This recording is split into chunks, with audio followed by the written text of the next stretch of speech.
Good evening, ladies and gentlemen. How are we getting on? In today's video, we're covering the upcoming changes to Fallout 76, including changes to the ammo converter recently released through the Legendary Run, changes to the Legendary Perk system, which will be coming in the autumn, and a brand new sale on the part of the purveyor, so 25% off Legendary items. So, let's have a look at all the details, shall we?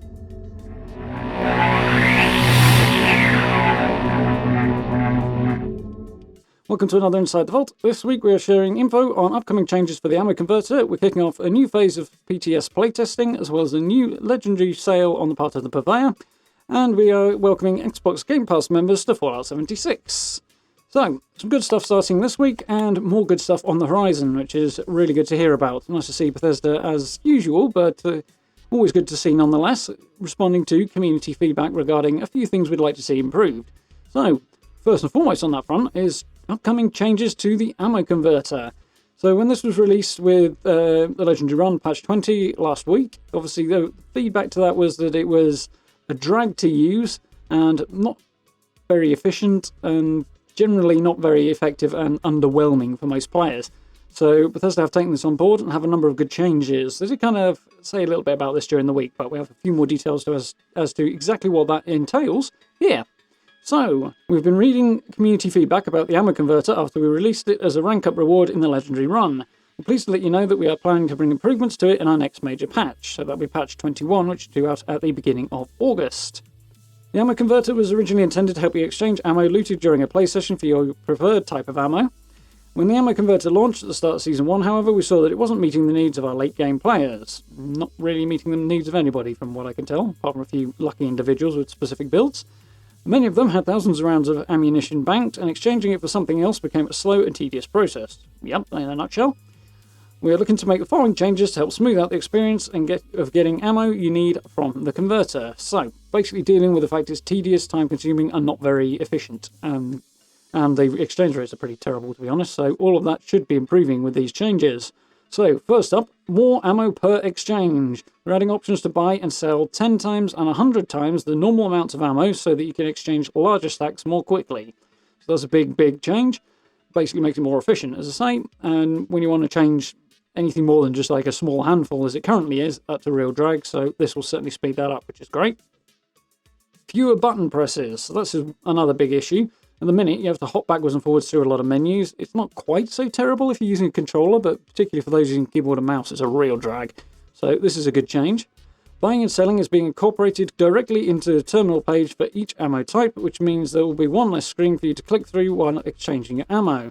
Hopefully it means it won't bounce back to the start after each time you do it as well, which would be an improvement.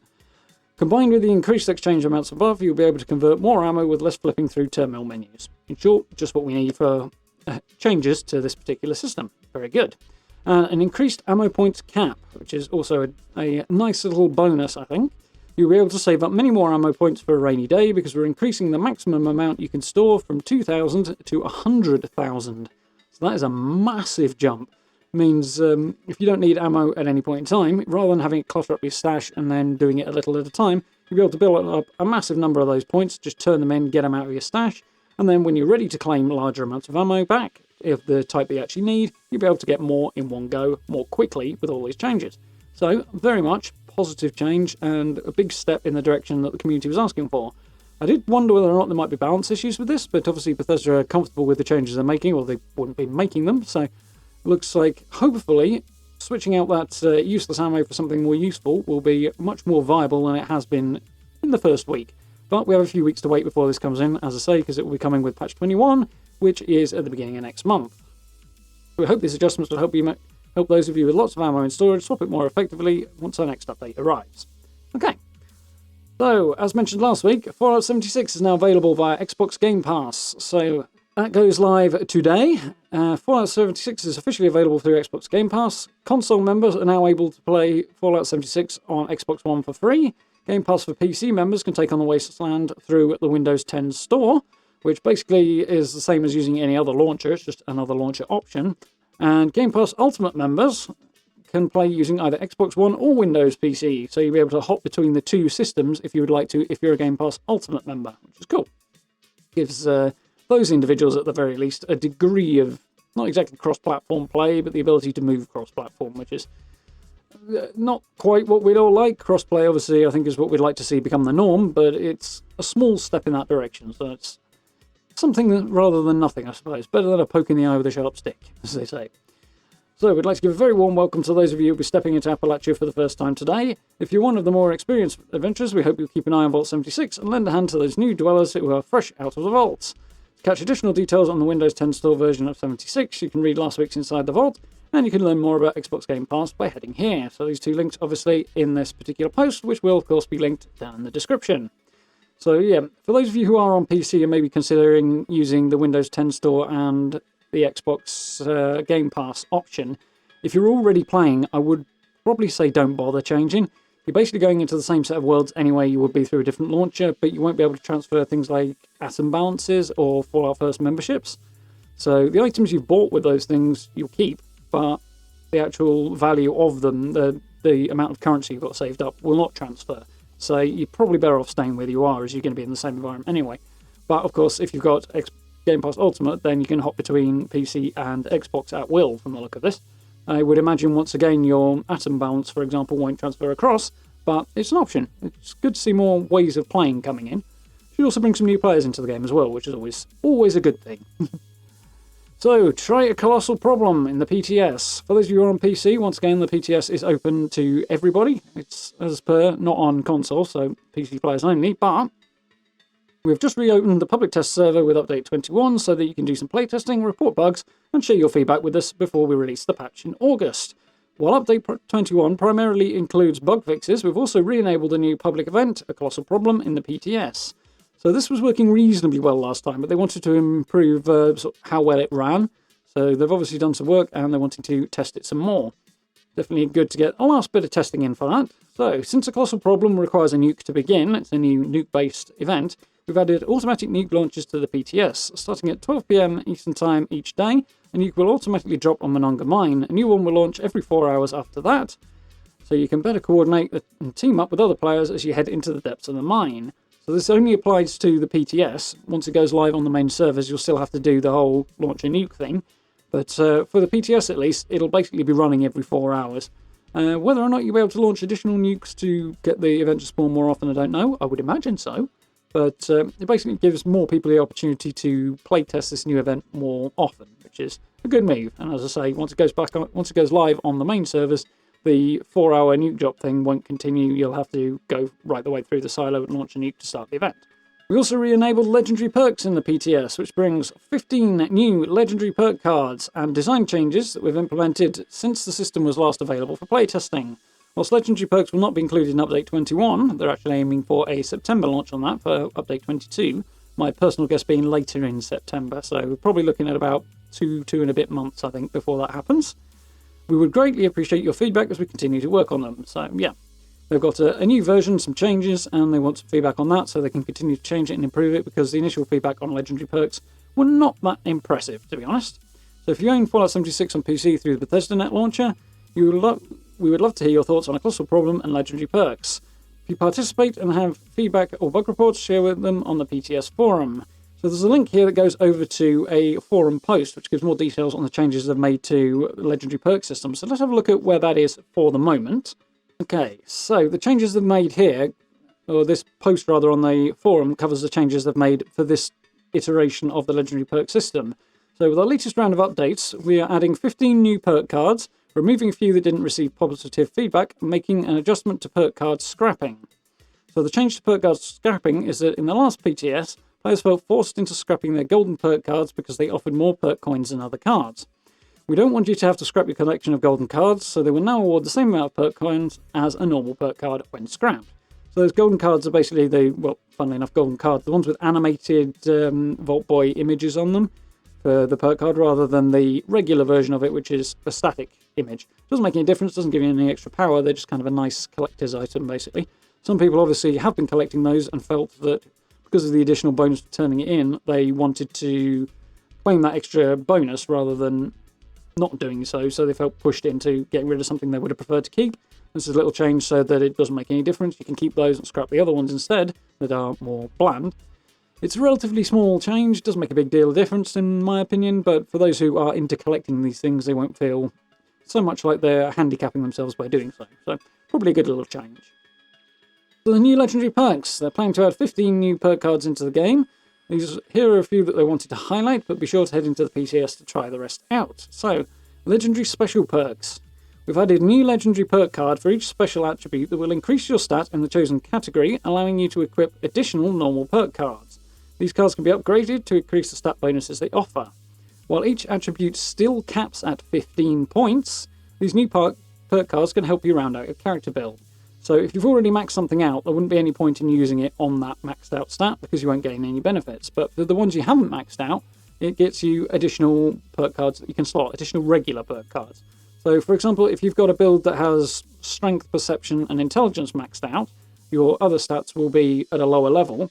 So maybe you're expecting to being a melee and rifle build, for example, like my building character is, with a lot of intelligence to boost your XP, for example.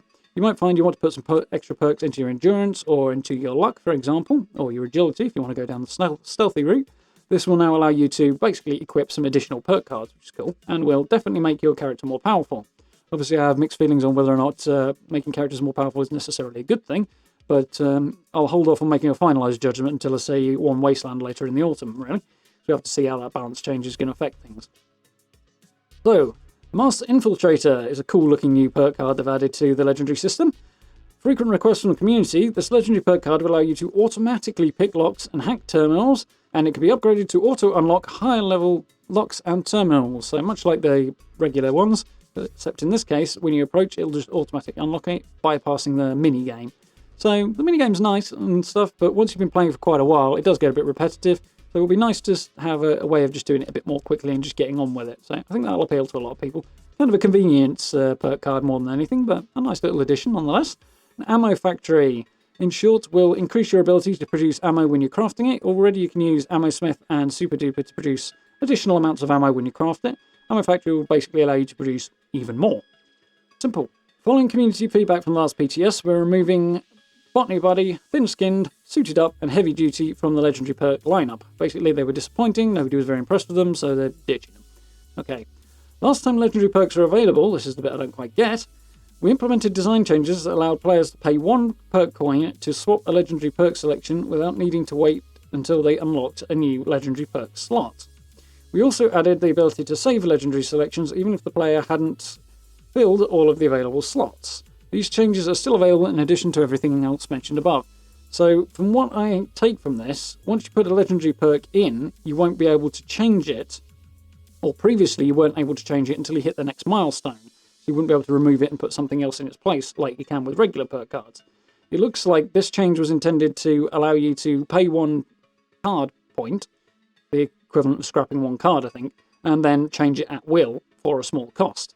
So it's not quite as flexible a system as the regular perk system, but it's also more specialised, so I think that's really where they're going with it.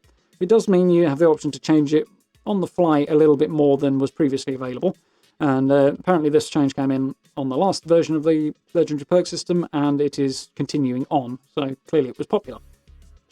So, there's a little refresher down here at the bottom if you're not sure how it works. I'm not going to go over it for now because I've rabbited on about this for long enough, but if you do want to have a look at it, obviously you can head over to the forums or the link's available via the blog post as we've just seen. So, that's everything coming to the PTS at the moment and the current updates for legendary perks. But the Legendary Purveyor sale also starts today. It's something I'm looking forward to. My character that I'm playing the most at the moment, my archer, has got way too many legendaries and is already maxed out on script, so this is starting to cause me problems, and I'm glad to see the sale come in. I've been waiting for this. It's been a little while since we've had a sale. We've had a few mystery pick events, but it's nice to have a proper sale with a little bit more control over what you get in return. Obviously, it's still limited, but nice to have nonetheless. So, Purveyor Myrmica is kicking off a new legendary sale later today. It will allow you to buy legendary weapons and armour for 25% off their usual prices. If your legendary scripts have been burning a hole in your pocket, then this weekend is the perfect time to head to the Purveyor's shop at the Rusty Pick in the Ash Heap to pick up some shiny new gear for your collection, and check out the legendary sale details below, and be sure to pay Myrmica a visit over the next couple of days. So the event starts today, 12 PM Eastern Time, so 5 PM UK time, so it is live now, and it will end at midday on Monday, and that will be 5 PM Monday for those of us in the UK. In case you missed it, we also recently released our community calendar for the summer. I'll link the video, the playlist with all the news videos in the corner, so you can go back and catch up on anything you might have missed, including that video. Give it a read to stay on top of upcoming events like double XP bonuses, score bonuses, purveyor sales, and more. Until next time, we'll see you in the Wasteland. So, all in all, a few good changes here. Nice to see that they are working on the feedback from the community regarding the ammo converter. That was rather underwhelming, rather a drag to use. It looks like that's going to be much more viable, much more practical and worth your time once patch 21 drops at the beginning of August. So a little wait on that one. They're not hotfixing it, but they will be improving it in a few short weeks. So that is good to see. Purveyor sale is good as well. Looking forward to getting rid of some of my legendaries. And yeah, the changes to legendary perks in particular, I think are stepping in the right direction. Looks like they've got some practical changes to the Colossal Problem, at least on the PTS, which is cool as well. So hopefully that should be a nice, smooth event by the time that launches. It was going reasonably well last time, but they just wanted to do a little more polishing, they said. So that bodes well for the beginning of August. And as I say, legendary perks will be September based on what they've said so far. I wouldn't expect patch 22 to come out at the start of September because it'll bring with it the new season, which Season 1 won't end until the middle of September. So I'm thinking later in September probably for that one. So we'll probably have a big gap between the start of August and the end of September.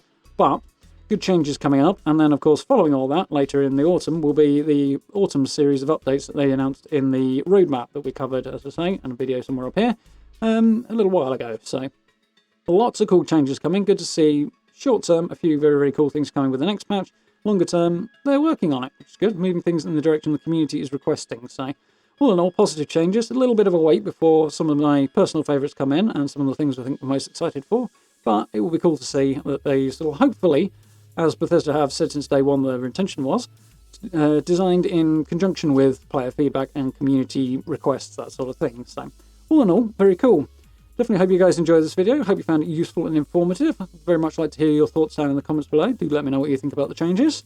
As per usual, social media links are down there in the description as well if you want to catch up with me on Twitter, Instagram or Facebook. Do join the live streams if you get the chance as well. Hopefully we're playing a little Baldur's Gate, which will be our new, Baldur's Gate 2 will be our new temporary secondary game on stream for a little while, up until Horizon Zero Dawn at the start of August. Looking forward to that too. And of course, continuing playing Fallout on the streams as well. And if you're really enjoying the content and want to support the channel a little bit more directly, you can either check out the merch store. We've got a few nice t-shirts, things like that on there, so you can find that in the description as well. Or please do consider becoming a channel member as well. That support is humongously appreciated as well. So all that information down in the description as well. For now, thank you very much for watching. I do look forward to speaking to you all very, very soon.